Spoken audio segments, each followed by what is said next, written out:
2026 April മാസം. ഈ വർഷവും ഈ മാസവും നിങ്ങളൊന്ന് കുറിച്ച് വെച്ചോളൂ.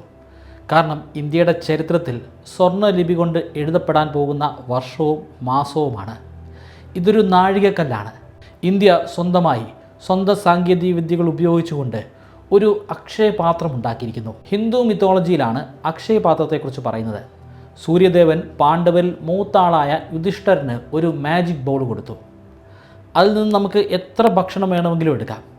എത്ര ഭക്ഷണം എടുത്താലും പുതുതായി അതിൽ ഭക്ഷണം ഉണ്ടായിക്കൊണ്ടേയിരിക്കും. ഇന്ത്യ ശരിക്കും അത്തരത്തിലുള്ള ശാസ്ത്രീയമായിട്ട് പ്രവർത്തിക്കുന്ന അക്ഷയപാത്രമാണ് ഉണ്ടാക്കിയത്. ഞാനൊരു അനാലജി പറയാം. നിങ്ങളുടെ കയ്യിൽ ഒരു കാർ ഉണ്ടെന്ന് കരുതുക. ആ കാറിൽ നിങ്ങൾ 10 ലിറ്റർ പെട്രോൾ അടിച്ചു. അതിനുശേഷം നിങ്ങളൊരു 100 കിലോമീറ്റർ ആ കാർ ഓടിച്ചു പോയി. 100 കിലോമീറ്ററിന് ശേഷം നിങ്ങൾ വണ്ടിയിൽ നിന്ന് ഇറങ്ങുമ്പോൾ അതിൽ 10 ലിറ്ററിൻ്റെ സ്ഥാനത്ത് 15 ലിറ്റർ പെട്രോൾ ഉണ്ടായിരിക്കും. ആ വാഹനം ഓടിയത് അതിലുണ്ടായിരുന്ന പെട്രോൾ കത്തുമ്പോൾ ഉണ്ടാകുന്ന ഊർജ്ജം ഉപയോഗിച്ചിട്ടാണ്. അങ്ങനെ ഊർജ്ജം മാത്രമല്ല ഉണ്ടാകുന്നത്, അതിന് പുറമെ അവിടെ കാർബൺ ഡൈ ഓക്സൈഡ് ഉണ്ടാകുന്നുണ്ട്. ആ കാർബൺ ഡൈ ഓക്സൈഡ് ശരിക്കും നമുക്ക് അപകടമാണ്. എന്നാൽ നിങ്ങളുടെ ഈ പുതിയ കാറിലെ കാർബൺ ഡൈ ഓക്സൈഡ് അത് കാർബൺ ഡൈ ഓക്സൈഡേ അല്ല, അത് വീണ്ടും പെട്രോളായിട്ട് മാറുന്നു, അല്ലെങ്കിൽ പെട്രോളിനേക്കാൾ അമൂല്യമായിട്ടുള്ള ഒരു വസ്തുവായി മാറുന്നു. പറഞ്ഞു വരുന്നത് തമിഴ്നാട്ടിലെ കൽപ്പക്കത്തിൽ സ്ഥിതി ചെയ്യുന്ന പ്രോട്ടോടൈപ്പ് ഫാസ്റ്റ് ബ്രീഡർ റിയാക്ടറിനെ കുറിച്ചാണ്. അതിപ്പോൾ ക്രിട്ടിക്കാലിറ്റി അച്ചീവ് ചെയ്തിരിക്കുന്നു. ഒരാൾ ക്രിട്ടിക്കലാണെന്ന് പറയുമ്പോൾ ശരിക്കും നമ്മളൊന്ന് പേടിച്ചു പോകും. കാരണം അയാൾക്ക് എന്തോ വലിയ അപകടം വരാൻ പോകുന്നുവെന്നാണ് അതിൻ്റെ അർത്ഥം. പക്ഷേ സയൻറ്റിഫിക്കലി ക്രിട്ടിക്കാലിറ്റി അച്ചീവ് ചെയ്തു എന്ന് പറഞ്ഞു കഴിഞ്ഞാൽ ആ ന്യൂക്ലിയർ ജനറേറ്റർ ശരിക്കും പ്രവർത്തിക്കാൻ പോകുന്നു എന്നാണ്. ഇത് വെറും ഒരു ന്യൂക്ലിയർ എഞ്ചിനല്ല, ഇത് ശരിക്കും ഒരു ന്യൂക്ലിയർ റെവല്യൂഷനാണ്. വർഷങ്ങൾക്ക് മുമ്പ് ഒന്നുമല്ലാതിരുന്ന സൗദി അറേബ്യയെ ലോകത്തിലെ തന്നെ ഏറ്റവും ധനികമായിട്ടുള്ള ഒരു രാജ്യമാക്കി മാറ്റിയത് അവിടെ നിന്ന് കണ്ടെത്തിയിട്ടുള്ള എണ്ണയാണ്, അല്ലെങ്കിൽ എണ്ണയുടെ ആപ്ലിക്കേഷനുകളാണ്. എന്നാൽ അടുത്ത ജനറേഷനിൽ ഈ എണ്ണയല്ല ഒരു രാജ്യത്തെ മറ്റൊരു തലത്തിലെത്തിക്കാൻ പോകുന്നത്, അത് ന്യൂക്ലിയർ ഊർജ്ജമാണ്. ഫാസ്റ്റ് ബ്രീഡർ റിയാക്ടറിൻ്റെ ക്രിട്ടിക്കാലിറ്റി അച്ചീവ് ചെയ്യുന്ന ലോകത്തിലെ 2ാമത്തെ രാജ്യമായിട്ടാണ് ഇന്ത്യ മാറിയിരിക്കുന്നത്. ആദ്യം ഈ നേട്ടം കൈവരിച്ചത് റഷ്യയാണ്. അതിൻ്റെ അർത്ഥം അമേരിക്കയും ചൈനയും ഫ്രാൻസും ഒന്നും അതിന് ശ്രമിച്ചില്ലെന്നല്ല, അവരൊക്കെ ശ്രമിച്ചു. ഫ്രാൻസും അമേരിക്കയും ഒക്കെ കോടിക്കണക്കിന് അമേരിക്കൻ ഡോളേഴ്സാണ് ഈ ദൗത്യത്തിനു വേണ്ടി ഉപയോഗിച്ചത്. പക്ഷേ അതൊക്കെ ഒരു വലിയ പരാജയമായി മാറി. ഇത് വളരെ അപകടം പിടിച്ച പണിയാണ്, ഇത് നമ്മളെക്കൊണ്ട് സാധിക്കുന്ന കാര്യമല്ലെന്നൊക്കെയാണ് അമേരിക്കയിലെ ഗവേഷകർ വിലയിരുത്തിയത്.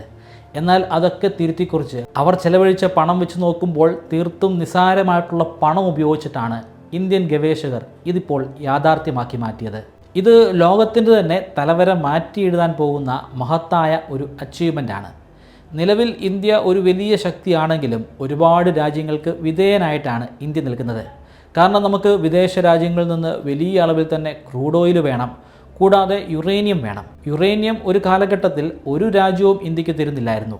ഒരുപാട് വർഷങ്ങൾ നീണ്ടുനിന്ന പോരാട്ടത്തിനൊടുവിലാണ് നമ്മൾ യുറേനിയം സ്വന്തമാക്കിയത്. കാരണം ഇന്ത്യയിൽ യുറേനിയത്തിൻ്റെ അളവ് വളരെ കുറവാണ്. മറ്റ് രാജ്യങ്ങളിൽ നിന്ന് അത് ഇറക്കുമതി ചെയ്താൽ മാത്രമാണ് നമുക്ക് നമ്മുടെ ന്യൂക്ലിയർ പ്ലാന്റുകൾ പ്രവർത്തിപ്പിക്കാൻ സാധിക്കുന്നത്. ഇനി വരാൻ പോകുന്ന 10-20 വർഷങ്ങൾക്കുള്ളിൽ ഇന്ത്യ ഒരു രാജ്യത്തിൻ്റെ മുൻപിലും താണു വണങ്ങി നിൽക്കേണ്ട ആവശ്യമില്ല. കാരണം അവരുടെയൊക്കെ ക്രൂഡ് ഓയിൽ തന്നെ അപ്രസക്തമായിട്ട് മാറും. നമ്മൾ വലിയ വില കൊടുത്ത് യുറേനിയം മേടിക്കേണ്ട ആവശ്യവും ഇനി ഉണ്ടാകില്ല.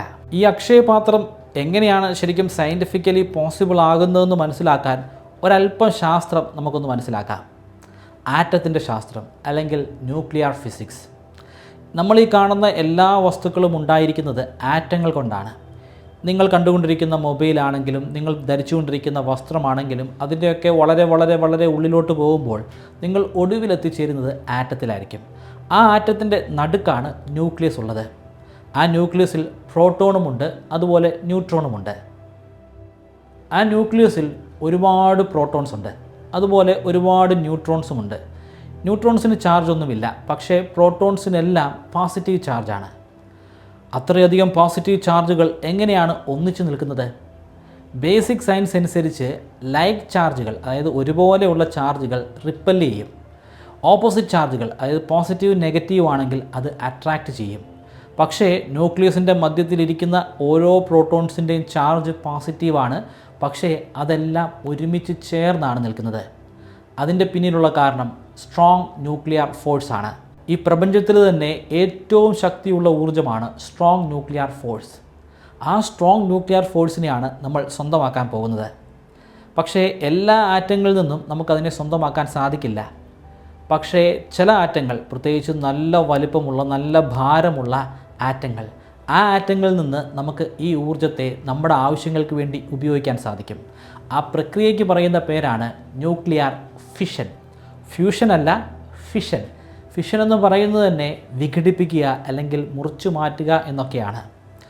എല്ലാ ആറ്റത്തിനും കഴിയത്തില്ലെന്ന് ഞാൻ പറഞ്ഞല്ലോ. പിന്നെ ഏതൊക്കെ ആറ്റത്തിനാണ് കഴിയുന്നത്? യുറേനിയത്തിന് കഴിയും, പ്ലൂട്ടോണിയത്തിന് കഴിയും. പക്ഷേ എല്ലാ യുറേനിയത്തിനും കഴിയില്ല, എല്ലാ പ്ലൂട്ടോണിയത്തിനും കഴിയത്തില്ല. യുറേനിയത്തിൻ്റെ ഒരു ഐസോട്ടോപ്പായ യുറേനിയം 235 പറ്റും.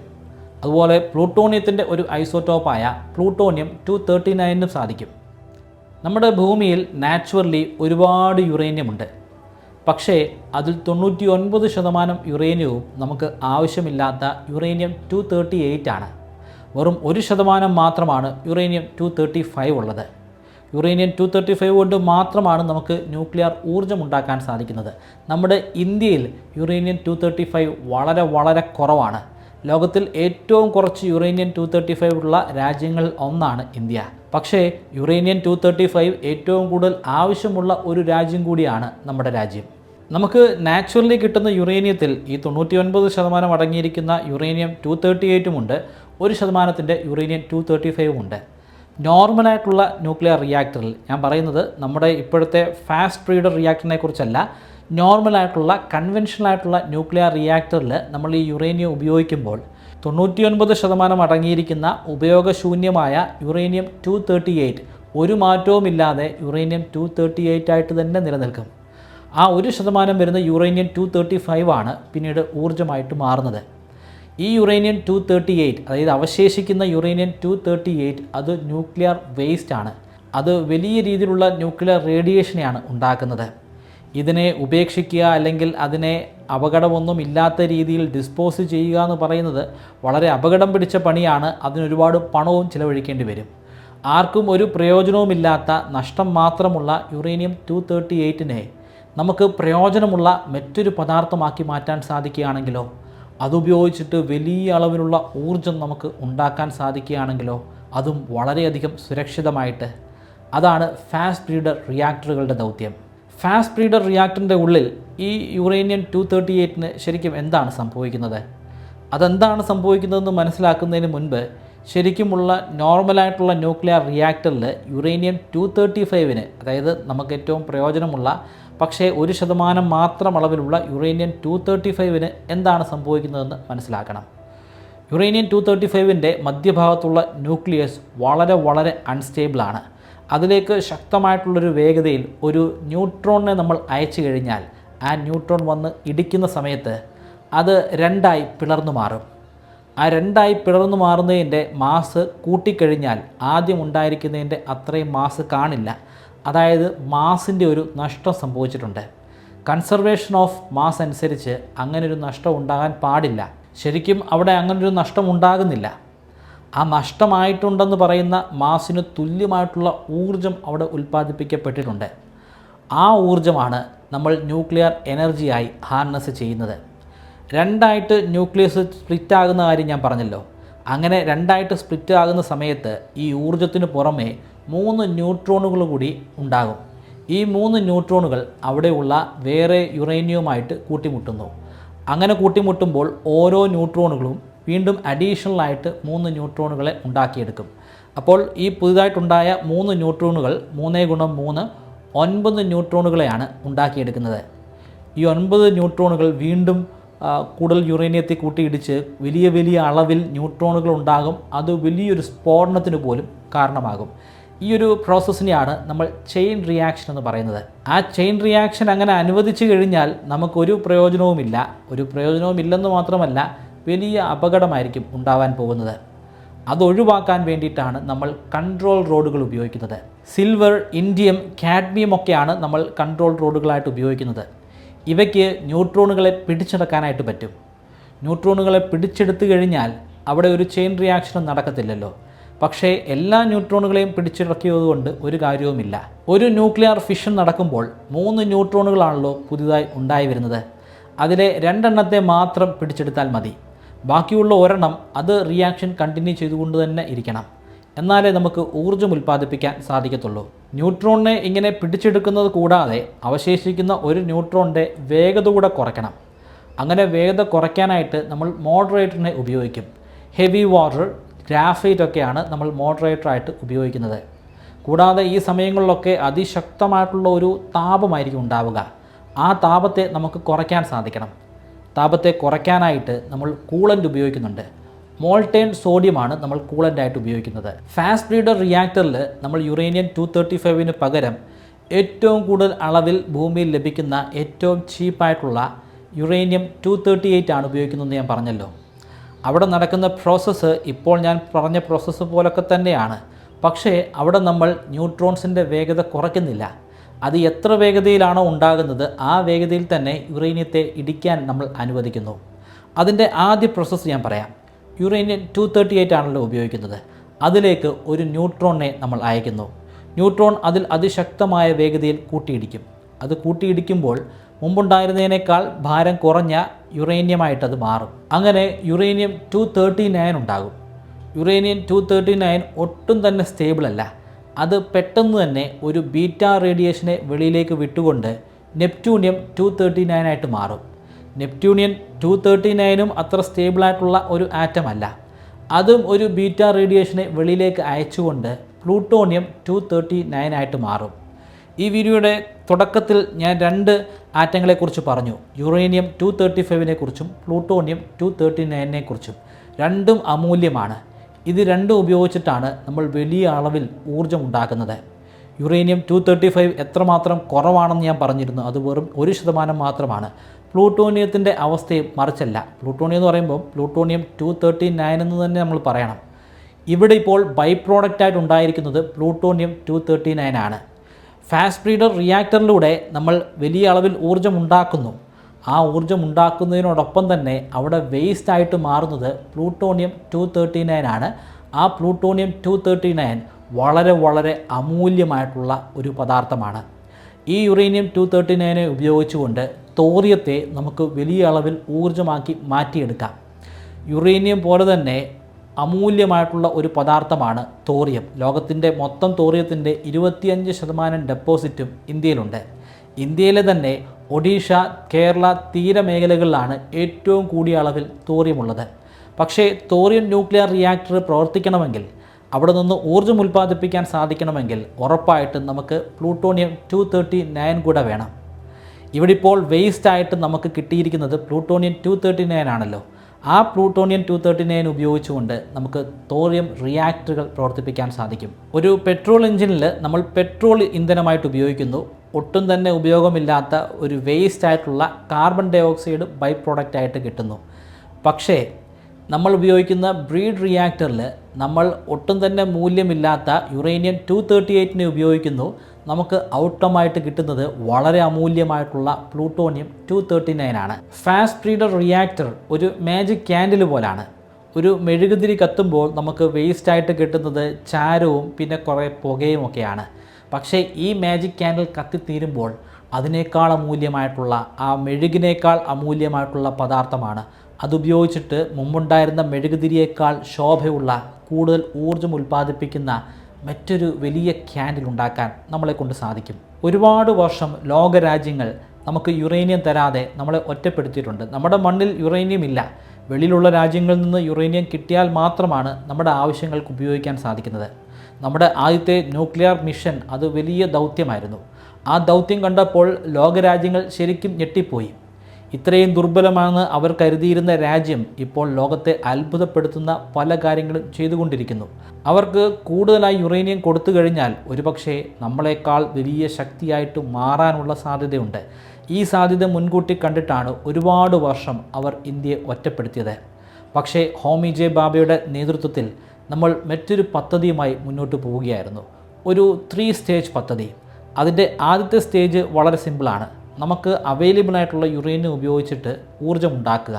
രണ്ടാമത്തെ പദ്ധതിയാണ് ഞാൻ ഇപ്പോൾ പറഞ്ഞ കൽപ്പക്കത്തെ ഫാസ്റ്റ് ബ്രീഡർ റിയാക്ടർ. അവിടെ നിന്ന് നമുക്ക് കിട്ടുന്ന ബൈ പ്രോഡക്റ്റായ പ്ലൂട്ടോണിയം 239 ഉപയോഗിച്ചിട്ടാണ് മൂന്നാമത്തെ പദ്ധതി നമ്മൾ നടപ്പിലാക്കാൻ പോകുന്നത്. പ്ലൂട്ടോണിയം 239 തോറിയവും ഒന്നിപ്പിച്ച് ഒരു ന്യൂക്ലിയർ റിയാക്ടർ ഉണ്ടാക്കി അവിടെ വലിയ അളവിൽ ഊർജ്ജമുണ്ടാക്കുക. ഫാസ്റ്റ് ബ്രീഡർ റിയാക്ടറിന് വേണ്ടി ഇനി മറ്റ് രാജ്യങ്ങളുടെ മുൻപിൽ നമ്മൾ യാചിക്കേണ്ട ആവശ്യമില്ല. കാരണം ഒരു രാജ്യങ്ങൾക്കും ആവശ്യമില്ലാത്ത, അവർക്കൊക്കെ ഒരു ബാധ്യതയായി മാറിക്കൊണ്ടിരിക്കുന്ന വലിയ അപകടങ്ങൾ സൃഷ്ടിക്കുന്ന ന്യൂക്ലിയർ വേസ്റ്റാണ് നമ്മുടെ ഇൻപുട്ട്. നമ്മുടെ കൺവെൻഷണൽ വാഹനവുമായിട്ട് ഒന്ന് താരതമ്യപ്പെടുത്തി കഴിഞ്ഞാൽ അവയുണ്ടാക്കുന്ന കരിയും പുകയും മാത്രം മതി നമുക്കിവിടെ ഇൻപുട്ടായിട്ട്. അതുപയോഗിച്ചിട്ട് അമൂല്യമായിട്ടുള്ള രത്നങ്ങൾ നമുക്കുണ്ടാക്കിയെടുക്കാൻ സാധിക്കും. നിലവിൽ ഇന്ത്യയുടെ ഭാവി അത് മറ്റ് രാജ്യങ്ങളുടെ കയ്യിലാണ്. അതുകൊണ്ട് തന്നെ ആ രാജ്യങ്ങൾ തെറ്റ് ചെയ്താലും അത് തെറ്റാണെന്ന് പറയാൻ നമ്മളെക്കൊണ്ട് സാധിക്കുന്നില്ല. കാരണം ആ രാജ്യങ്ങൾക്ക് വേണമെങ്കിൽ നമ്മളെ ശ്വാസം മുട്ടിച്ച് കൊല്ലാൻ പോലും സാധിക്കും. ഇന്ത്യ മൊത്തം ഇറക്കുമതി ചെയ്യുന്ന ക്രൂഡ് ഓയിലിൻ്റെ 40% ഹോർമൂസ് എന്ന ഒരു കടലിടുക്കിലൂടെയാണ് ഇന്ത്യയിൽ എത്തിച്ചേരുന്നത്. വെറും 30-40 കിലോമീറ്റർ മാത്രം വിട്ടുള്ള ആ ചെറിയ നാരോ പാസേജ് ഇന്ത്യൻ എക്കോണമിയിൽ വലിയ പ്രാധാന്യമുണ്ടാക്കുന്നുണ്ട്. ആ പാസേജ് ഒന്ന് അടഞ്ഞു കഴിഞ്ഞാൽ, അല്ലെങ്കിൽ അതുവഴി കപ്പലുകൾ കടത്തി വിടുന്നില്ലെങ്കിൽ ഇന്ത്യയിൽ ഒരുപാട് പ്രശ്നങ്ങളുണ്ടാകും. ഇന്ത്യയിൽ മാത്രമല്ല, ഇന്ത്യയോട് ചുറ്റിപ്പെട്ട് കിടക്കുന്ന ഒരുപാട് രാജ്യങ്ങളിൽ ഇത് വലിയ പ്രശ്നങ്ങളുണ്ടാക്കും. പക്ഷേ ഇന്ത്യയുടെ നിലവിലുള്ള പദ്ധതി യാഥാർത്ഥ്യമായതോടുകൂടി വരാൻ പോകുന്ന വർഷങ്ങളിൽ ഈ ഹോർമൂസ് കടലിടുക്കിന് ഒട്ടും തന്നെ പ്രാധാന്യമില്ലാതെയായി മാറും. അങ്ങനെയാണെങ്കിൽ ജിയോ പൊളിറ്റിക്സ് ഗെയിമിൽ ഇന്ത്യ ഒന്നാമത് വരും. ഇന്ത്യ പറയുന്നത് കേൾക്കാനായിട്ട് മറ്റ് രാജ്യങ്ങൾ കാതോർത്ത് നിൽക്കും. അതിനു വേണ്ടിയിട്ടുള്ള തയ്യാറെടുപ്പുകളെല്ലാം കഴിഞ്ഞ കുറേയധികം വർഷങ്ങളായി ഇന്ത്യ നടപ്പിലാക്കി കഴിഞ്ഞു. അതിന് നമുക്ക് ഏതെങ്കിലും ഒരു പ്രത്യേക സർക്കാരിന് മാത്രമായിട്ട് ക്രെഡിറ്റ് കൊടുക്കാൻ സാധിക്കില്ല. ഇപ്പോഴത്തെ മോദി ഗവൺമെൻറ്റിൻ്റെ ഭാഗത്തു നിന്നും ഒരുപാട് മികച്ച ഇനീഷ്യേഷൻസ് ഉണ്ടായിട്ടുണ്ട്. വലിയ വലിയ ബഡ്ജറ്റുകൾ ഇതിനുവേണ്ടി വകമാറ്റിയിട്ടുണ്ട്. അതിൻ്റെ ഭാഗമായിട്ട് ത്വരിതഗതിയിൽ ഇവിടെ എക്സ്പെരിമെൻറ്റുകൾ നടത്താൻ നമ്മളെക്കൊണ്ട് സാധിക്കുന്നുണ്ട്. പക്ഷേ ഇതിൻ്റെയൊക്കെ തുടക്കം കുറിച്ചിരിക്കുന്നത് മോദി ഗവൺമെൻറ്റിന് മുമ്പുണ്ടായിരുന്ന കോൺഗ്രസ് നയിച്ചിരുന്ന ഗവൺമെൻറ്റാണ്. ഈ അച്ചീവ്മെൻറ്റ് ഭാവിയിൽ ഇന്ത്യയെ ഏത് രീതിയിലാണ് മാറ്റാൻ പോകുന്നതെന്ന് നിങ്ങൾക്കറിയണ്ടേ? ഭാവിയിൽ ഇന്ത്യൻ നിരത്തിലൂടെ ഒരുപാട് EV വാഹനങ്ങൾ ഓടിത്തുടങ്ങും. വാഹനങ്ങൾ മാത്രമല്ല, ഇലക്ട്രിക് ട്രെയിനുകൾ പോലും ന്യൂക്ലിയർ ഊർജ്ജം ഉപയോഗിച്ച് ഓടാൻ തുടങ്ങും.